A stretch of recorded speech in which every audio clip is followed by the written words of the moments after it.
এই অন্ধ অনুসরণ এটা হচ্ছে একটা বিষ বৃক্ষের মতো। এই বিষ বৃক্ষের ফলগুলো বিষাক্ত।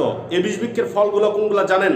এই বিষ বৃক্ষ থেকে এসেছে যে ফলগুলা, সেই ফলগুলার নাম হচ্ছে মাযহাব, তারপরে সুফিবাদ, তারপরে তরিকা, নকশবন্দিয়া, চিশতিয়া, কাদেরিয়া, সাবেরিয়া, মুজাদ্দিদিয়া। এই যে যত তরিকা মানুষ বানিয়েছে, একজন আরেকজনকে অন্ধ অনুসরণ করে এই তরিকাগুলো বানিয়েছে।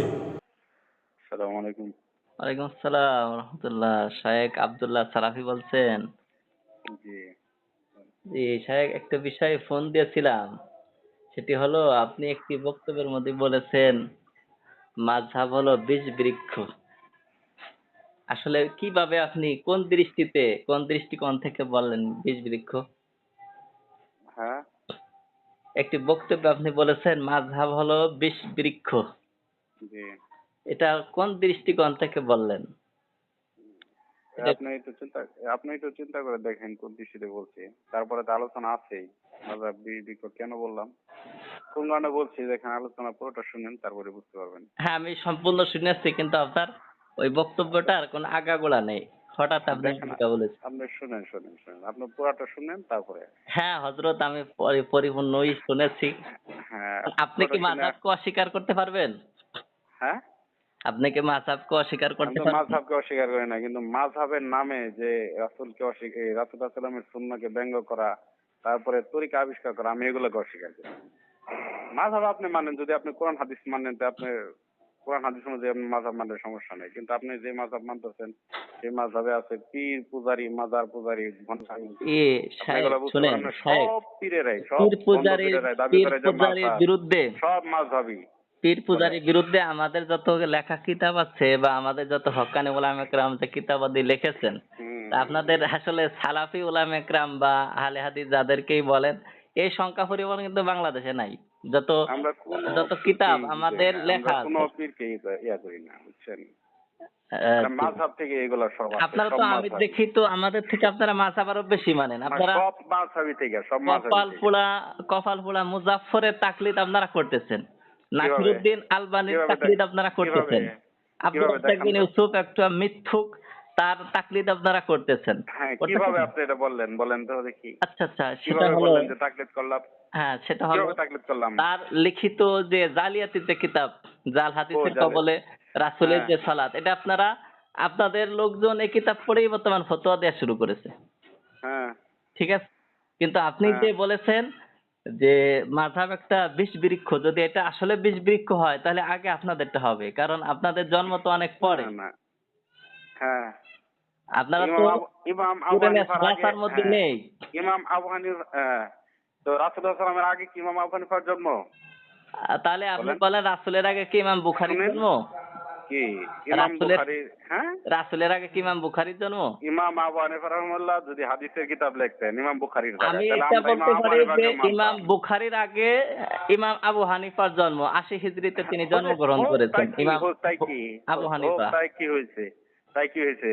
তা এখন ইমাম যদি বুখারী তো মানতে হয় হাদিসের ইমাম কিতাব আবু লিখে গেছেন। হানিফাকেই, যদি মানতে হয় ইমাম আবু হানিফার থিওরি মানতে হবে। কিন্তু না, না, না, পরবর্তীতে না। আপনার ইমাম আবু হানিফার রচিত কিতাব আপনারা মানেন, অথচ কপাল পোড়া মুজাফফরের কিতাব আপনারা মানেন। হুম। ইমাম আবু হানিফার রচিত কিতাব কয়টা কিতাব আছে দেখান তো। এ- কেন আপনি, আপনি আপনি আপনি দেখান তো এখনো ইমাম আবু হানিফা, হ্যাঁ, আপনি বলেন ইমাম আচ্ছা আবু হানিফা লেখা আপনি গেছে একবারে অথেন্টিক কয়টা কিতাব আছে বলেন। শোনেন, আপনি ইমাম আবু হানিফার কিতাব খুঁজে পান না। আচ্ছা, আপনি কয়টা কিতাব আপনি বলেন, হানাফি মাযহাবের ইমাম আবু হানিফা লিখে গেছে এরকম কয়টা কিতাব আছে বলেন। ইমামে আজম আবু হানিফা এমন একটি জিনিস, ইমামে আজম আমরা কি আবু তাকে হানিফা, সম্মান করি না? শুনেন, আমরা কি তাকে সম্মান করি না? আর কথাগুলোকে আমরা বলি, আমরা কি তারে কখনো আপনাদের তুচ্ছ তাচ্ছিল্য এই করছি? মুজাফফর বিন মুহাসিন, মুজাফফর বিন মুহাসিন সহ আব্দুর রাজ্জাক বিন ইউসুফ তাকে জাহান্নামী বলেছে। এই কোন কোন ভিডিওতে আপনি আবার একটু পাঠায়েন তো আমার আচ্ছা, ইয়েতে। আপনার কোন নাম্বারে পাঠাবো বলেন? আপনি এই যে আমার ইয়েতে পাঠাবেন, আচ্ছা আচ্ছা, ঠিক আমার আছে, আমি আপনাকে মেসেঞ্জার পাঠাবো। আপনি পাঠান তো দিয়েন। আপনি যদি মাযহাবকে, আবু আপনি হানিফা কি এটা জানেন যে জাহান্নামী বলছে, যদি যেদিন থেকে যদি কোরআন আবু হানিফা সুন্নাহ যদি সেদিন থেকেই জাহান্নামী মাযহাব। বলে। হযরত, যেদিন জি থেকে বলেন। কোরআন সুন্নাহ সেদিন থেকেই মাযহাব, আপনি কি এটা জানেন? হ্যাঁ, হ্যাঁ, হ্যাঁ, যেদিন থেকে কোরআন শোনা সেদিন থেকে মাযহাব, ঠিক আছে, কিন্তু আপনাদের তাহলে যে তো আপনি প্রচলিত মাযহাব এখানে এটা কিন্তু এখানে তো আপনি এটা ছিল না। মানে এটা ছিল না। সেই সাহাবীদের সুবাদে যুগে ইমাম আবু যেহেতু হানিফা আপনি ছিলেন মেনে না। নিয়েছেন সেই সুবাদে তো আমরা কোরআন হাদিসকে আপনি সাহাবীদের শোনেন, বৃক্ষ বানিয়েছেন। আমরা সাহাবীদের মানহাজ ফলো করি, মাযহাব মানি না। মাযহাব মানে মতামত, মানুষের মতামত। মানুষের মতামত কখনো দিন হতে পারে না। তো তাহলে আপনার দৃষ্টিতে কয়টা দলিল কয়টা শরিয়াতের? কি শরিয়াতের দলিল কয়টি আপনার দৃষ্টিতে? আপনি আপনাদের মানহাজে কয়টি? কি কোরআন হাদিস, আর কিছু কোরআন নেই? হাদিস, তারপরে ইজতিহাদ করবে, ইজতিহাদ করবে, কোরআন হাদিস থেকে গবেষণা করে ইজতিহাদ করবে, ওগুলো ইস্তেহাদের তো অপর আমরা নাম? মানি, ওগুলো ইস্তেহাদের আমরা মানি। কিন্তু আমরা তো প্রচলিত ইস্তেহাদের মাযহাব অপর যেগুলো নাম কি? মানুষের মতামত, এখানে কোরআন আপনি হাদিস যেখানে স্পষ্ট, শুনেন, কোরআন হাদিস যেখানে স্পষ্ট সেখানে আপনি মাযহাবের কথা আনবেন কেন? এখানে হাদিস ইস্তেহাদের স্পষ্ট করে যায় নাই? না হযরত ইজতিহাদি কি মাযহাব? আমাকে আপনি বলার ইজতিহাদ সুযোগ মাযহাব দেন, নয়। আপনাকে বলার সুযোগ দিচ্ছি। ইস্তেহাদের অপর নামটা আপনি কি বুঝতেছেন? যে আপনি কোরআন সুন্নাহ আচ্ছা, প্রথমে বলে পরে আবার ইস্তেহাদ আনলেন? আচ্ছা, ইজতিহাদি কি মাযহাব বলেন? জি, ইজতিহাদ কি মাযহাব? ইস্তেহাদ বলতে আপনি কি বোঝাচ্ছেন সেটা আপনি ক্লিয়ার করে বলেন। আচ্ছা, ইজতিহাদ কি মাযহাব? ইস্তেহাদ বলেন বলতে আপনি কোন জিনিসটাকে বোঝাচ্ছেন সেটা বলেন। কি ইজতিহাদ মানে কি? কোরআন হাদিসে এমন কিছু মানে মানে আপনার ধরেন এমন কিছু মাসালা এখন জানা দরকার, ঠিক আছে? কিন্তু রাসূলের যুগে এইরকম অবস্থা ছিল না, ঠিক আছে? তো তাহলে তো মাসালা আপনার এগুলো প্রথম আলেম কল উলামায়ে কেরামগণ আপনার প্রথম হাদিস কল থেকে এবং দ্বিতীয় হাদিসের কলটা আপনার ঠিক থাকলো না, যেহেতু আপনি প্রথম বলছেন দুটি কোরআন এবং সহিহ হাদিস, তাই না? এটা বলেছেন, তাহলে ওগুলা এখন থেকে আবার যদি আবার ইজতিহাদ আপনি করে তাহলে ইস্তেহাদ মানবো, আনছেন কেন? কিন্তু ওগুলা তো ইজতিহাদ করা না, মাযহাবের তো ওগুলো ইজতিহাদ করা না। যখন আমরা কোরআন হাদিস সহিহ হাদিস বলতেছি তখন আপনারা বলতেছেন যে আমাদের মাযহাবে না। আচ্ছা, এই সহিহ এই হাদিস যে এগুলা কথা বলতেছেন তো, শায়েখ আরেকটা বিষয়, হ্যাঁ, ওই যে আপনি প্রথমে কোরআন হাদিস কথা বলে পরে আবার আপনি ইস্তেহাদকে টেনে আনছেন, ঠিক আছে? ইজতিহাদ কেন আনছি? হ্যাঁ, শরিয়াতের ইজতিহাদ দলিল কেন আপনি আনলাম ইস্তেহাদ বলেন? আনছেন। বলেন কেন? ইজতিহাদ তো মাযহাব না। কেন ইজতিহাদ ইস্তেহাদ কিন্তু মাযহাব মাযহাব হবে না। না কেন? না, ইজতিহাদ কখনো মাযহাব হতে পারে না। ইস্তেহাদ মাযহাব মাযহাব হবে হলো না? মানুষের মতামত। তাহলে মানুষের আপনি মতামত। ইমাম আবু হানিফা তো আল বলে গেছে ইলাল যে ও এটা মারিফাতুর নিষিদ্ধ। রিজাল, আল ইলাল ও শুনেন, মারিফাতুর শুনেন। রিজালের প্রথম খণ্ডে 63 নম্বর পৃষ্ঠা আপনি আরে দেখবেন। শুনেন। ইমাম ইস্তেহাদের আবু অপর হানিফা নাম কি রাহমাতুল্লাহ বলে হয়? গেছে, ইযা কুলতু গলানি খলিফা কিতাবাল্লাহ খবর রাসূলুল্লাহ সাল্লাল্লাহু আলাইহি ওয়াসাল্লাম ফাতরুকু কওলি। যখন আমার কথা কোরআন হাদিসের বিপরীত হবে তখন তোমরা সেই কথাকে নিক্ষেপ করো। লা ইয়াহিল্লু লিআহাদিন আইয়াখুযা বিকাউলিনা মা লাম ইয়ালাম মিন আইনা আখাযনাহু। তাহলে হারামুন আলাম মাল্লাবির দালিল ওয়া ইকতিয়াবি কালামি। ওই ব্যক্তির জন্য আমাদের কথা থেকে দলিল দেওয়া হারাম, যে ব্যক্তি জানলো না যে আমরা কথাটা কোন থেকে আনলাম। তাহলে এগুলো তো ইমাম আবু হানিফা বলে গেছে। যেহেতু ইমাম আবু হানিফা আমি রাহমাতুল্লাহ মাযহাব আলাইহি 20 বৃক্ষ আপনার বলছি কোন বক্তব্যটাকে হিসাবে? বলেই গেছেন, আমি তাহলে মাযহাব 20 বৃক্ষ বলছি যেহেতু এর আপনি জন্য ইমাম আবু হানিফার কোন একটা আমলকে কোরআন এবং হাদিসের বাহিরে আপনি কিভাবে বলতে পারবেন? এটা আপনি এটা তো ইমাম দেখান। আবু হানিফার কথা, যেহেতু তারই কথা, তাহলে তার কথাকে আসল কোরআন কথা হাদিসের শুনেন। বিরুদ্ধে আপনি আসল দলিল হিসেবে হচ্ছে আখ্যায়িত কিভাবে করবেন? ইমাম আবু হানিফার জন্ম হয়েছে ইমাম বুখারীর আগে, এই জন্য হানাফি মাযহাবের লোকেরা বুখারী মানে না, হাদিস মানবে না, ইন্না তাদের লিল্লাহ। কথা এটা। আমি বলতে এটাই পারি এটাই আপনি উপমহাদেশে এটাই আগে যদি কেউ বুখারী মানে তাহলে উলামায়ে আহনাফ যারা এরাই জি, বুখারী মানে, কিন্তু প্রচলিত আহলে হাদিসেরা মানে না। কারণ না, যেহেতু না। মাযহাবকে তারা শিরক মনে করছে, আর হযরত ইয়াহয়া ইবনে মুঈন রাহমাতুল্লাহি আলাইহি যার বর্ণনা ছাড়া বুখারী কোনো হাদিসই হতে পারে না, শুনেন, হ্যাঁ, সে লোকটা আপনার মাযহাব মানতেন। তাহলে যদি আপনারা মাযহাব বানাকে শিরকি মনে করেন, ইয়াহয়া ইবনে মুঈন মুশরিক, তাহলে আপনাদের দাবিতে বুখারীতে জাল হাদিস আছে।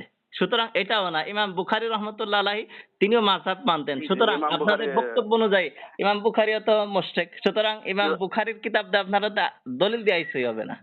ইমাম বুখারী কি মাযহাবী ছিলেন বলেন? অবশ্যই মাযহাবী ছিলেন। কোন মাযহাবী ছিলেন? ইমাম আমার বুখারী একটু রহমতুল্লাহ জানার আলাইহি ইচ্ছা, শাফি আমার মাযহাবে অনেক ছিলেন। কে বলছে? আপনাদের কোথায় রাখা? নাসিরউদ্দিন আলবানী বলছে। হ্যাঁ, আপনাদের কোন কিতাবে? নাসিরউদ্দিন আলবানী বলেছে। জি না, ইমাম আবু হানিফা মাযহাবী ছিলেন না, তিনি মুজতাহিদ গবেষক ছিলেন। ইমাম বুখারী রহমতুল্লাহ আলাইহি মাযহাবী ছিলেন। শুনেন, এই মাযহাব এগুলা আসলে এগুলা কি জানেন? এগুলা ভুয়া। কারণ কি জানেন? যদি ইমাম আবু হানিফার মাযহাব, শুনেন আমি একটা কথা বলি, শেষ কথা বলবো, আর বেশি কথা বাড়াবো না। ইমাম আবু হানিফার মাযহাব যদি ঠিক থাকে, ঠিক আছে? জি জি। শুনেন, ইমাম আবু হানিফার মাযহাব যদি ঠিক থাকে, ইমাম শাফি কেন মাযহাব তৈরি করলেন? তারপর ইমাম আহমদ বিন হাম্বল কেন মাযহাব তৈরি করলেন? আসলে তারপর ইমাম বিষয়টি মালিক হলো বিন আনাস কেন মাযহাব তৈরি করলেন? বলেন। মাযহাব কেউ আবিষ্কার করি নাই, এটা ইমাম আবু হানিফা সংশোধিত করে নাই, হয়েছে। যে কিন্তু যেমন আপনারা নিজেরা আচ্ছা, এটা তাহলে মাযহাব আপনি একটা বানাই নিয়েছেন। হ্যাঁ, উনি তো মাযহাব আপনি করে একটা নাই, উত্তর দেন। মাযহাব তো ছিল না, মাযহাব ছিল 400 হিজরির পরে মাযহাব তৈরি হয়েছে। ইন্না লিল্লাহ, আপনি এটা আপনি ভুল মাযহাবে- বলেছেন। আল দেখেন, ইলাল আমরা আল মাযহাবে ইলাল ও মারিফাতু রিজাল এই কিতাবের 63 নম্বর পৃষ্ঠা দেখবেন, লাম ইয়াকুন মিন আসহাবি রাসূলিল্লাহ সাল্লাল্লাহু আলাইহি ওয়াসাল্লাম মান লাহু সাইবাতুন ইয়াযহাবুনা মাযহাবাহু ওয়া ইফতুনা বিফাতাওয়াহু ওয়া ইয়াসলুকুনা তরিকাতাহু ইলা সালাসা, আব্দুল্লাহ ইবনে মাসউদিন ও যায়েদ ইবনে সাবিতিন ও আব্দুল্লাহ ইবনে আব্বাস। তাহলে আপনি কিভাবে 400 হিজরি পরে ভাই, আপনি মাযহাব আপনি দেখাচ্ছেন? মাযহাব নিয়ে সন্তুষ্ট থাকেন। আপনি না, মাযহাব তাহলে নিয়ে আপনার সন্তুষ্ট এটা থাকেন। করতে হবে যে আপনি মাযহাবকে যে 20 বৃক্ষ বলেছেন এইটা আপনার চেঞ্জ করতে হবে। হুম। ঠিক আছে? আমি কোন আপনারা কারণে ভাই, বলছি? আমি আপনাদের তো কাছে বলছি, আমি আলোচনার অনুরোধ মধ্যে করি, স্পষ্ট আপনারা বলছি। এই যে এই যে উম্মতের তরিকা, মধ্যে সিস্টিয়া- উম্মতের মধ্যে এই ফিতনা সৃষ্টি করেন না প্লিজ। জি না, যারা কোরআন আপনাদের হাদিস কোনো নিয়ে কথা বলে সমস্যা হলে তারা আপনারা আসেন কখনো- আমাদের সাথে বসেন। আসেন, আমি আর জি। আপনি মাযহাব বিষয়ক লাইভে আলোচনা করি একদিন। আপনার সাথে আমার লাইভে আলোচনা করার প্রয়োজন নাই। আমি তো আলোচনা করছি। আল্লাহ। শুনতেছেন, আপনি শুনছেন না? প্লিজ আসেন একদিন মাযহাব বিষয়ক আলোচনা হয় হোক, যেহেতু এটা আপনি আপনাদের মাযহাবকে শুনেন, বৃক্ষ আমি- মানে 20 বৃক্ষ আমি বলেছেন। মাযহাব 20 বৃক্ষ কেন বলছি? ওই আলোচনার মধ্যে তো আছে এগুলা। যে এই যে তরিকা, এই যে আকীদা, এই যে তরিকা, এগুলা কেন তৈরি হলো? হানাফি মাযহাবে আপনি মাযহাবের উপর তরিকা থাকেন, তো আমরা আপনারাই তরিকা তৈরি করেন। করছেন। তরিকা তো কে আপনারই বলে? তৈরি করছেন। এই যে কে বলে? সালাফি দেন, এই আহলে হাদিস দেন, গুরাবে আহলে হাদিস, জমিয়তে আহলে ও। হাদিস, আপনারই তো একটা তরিকা তৈরি ওদের করছেন। আকীদা এটাই তো আমল 20 একই। বৃক্ষ। যদি ওদের 20 আকীদা বৃক্ষ আমল হয় একই। এটাই 20 বৃক্ষ। আচ্ছা, আপনি তাহলে আপনি যেদিন থেকে কোরআন সুন্নাহ সেদিন থেকে আমি আপনাকে মাযহাবের প্রমাণ করাইছি, কিন্তু আপনি এটা প্রমাণ করাতে পারেন না এটা 20 বৃক্ষ। আপনি মাযহাব খুব প্রমাণ করছেন। মাযহাব তো প্রমাণ করছেন। যারা যেটা মানে ওটা তো প্রমাণ করে। না, এই যে এই সমস্ত বক্তব্য বাদ দিতে হবে, কারণ এটা জি। উম্মত বিভ্রান্ত হচ্ছে। হয়তো জি না, আমাদের জি। সাথে সরাসরি আসেন। উম্মত বিব্রত হচ্ছে না। উম্মত এগুলার মাধ্যমে কোরআন এবং সহিহ হাদিস বুঝতেছে। সহিহ হাদিস কাকে বলে বলেন? আপনি আপনি আপনারা- আমি কোরআন যেটা হাদিস বুঝতেছি। থেকে দলিল দেন, সহিহ হাদিস কাকে বলে বলেন? আপনি শুনেন, এই আলোচনার মাধ্যমে আপনাকে কোরআন এবং মহাপুরুষ সহিহ করতে হাদিসের হবে দিকে যদি মানুষ সহিহ আসতেছে। হাদিস কাকে বলে আপনি কোরআন হাদিস থেকে দলিল দিতে পারেন। কোরআন হাদিস থেকে দলিল দিতে হয়। কোরআন হাদিস থেকে দলিল দেন না। আপনারা উম্মতের সামনে মানে কঠিন দেন। আকারে বক্তব্য দিতে পারেন, কিন্তু না। আপনাদের এই সাহস নাই আপনারা একটা কোরআন হাদিস দিয়ে একটা দলিল আপনারা পেশ করবেন আমাদের সামনে। আজকে বলেন। আপনি কি করেন? আপনি মাযহাবের দলিল দেন কোরআন হাদিস থেকে। মাযহাবের দলিল দেন। মাযহাবের সংজ্ঞা দেন কোরআন হাদিস থেকে। মাযহাব বলতে আপনি কি বোঝেন?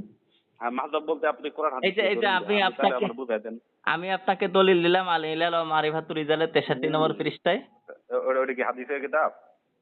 ওটা কি হাদিস? তাহলে হাদিস থেকে আপনার আপনি এবার দলিল আসতে দেন। হবে যে আপনি হাদিস গ্রন্থ ছাড়া অন্য কিছু মানবেন না, আপনার আপনি আসতে হবে, হাদিস এরপরে দেন, আমি আপনি সামনে হাদিস আগাচ্ছি। দেখান।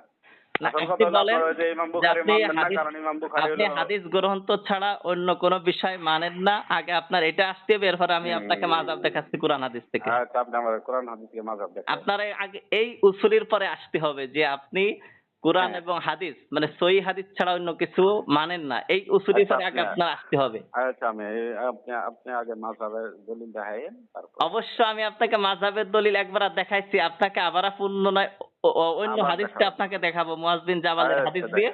যে দেখান। যখন আল্লাহ মুয়াজ বিন রাসূল জাবালের- ইয়ামানে পাঠালেন মুয়াজ বিন জাবালকে, ওই হাদিস দিয়ে আমি হ্যাঁ। আপনাকে দলিল দিচ্ছি। তো আপনি আচ্ছা, এই জি, উসুল জি। অনুযায়ী আপনার আসতে হবে যে আপনি আপনারা কোরআন হাদিস এবং থেকে হাদিস দলিল ছাড়া দেখান, অন্য কিছু ওগুলা মানেন না, এটা যেগুলা আছেন। হারাম কাজ, ওগুলা জায়েজ করেন। আচ্ছা, ঠিক আছে। শাইখ কেটে দিয়েন না। হ্যালো হযরত।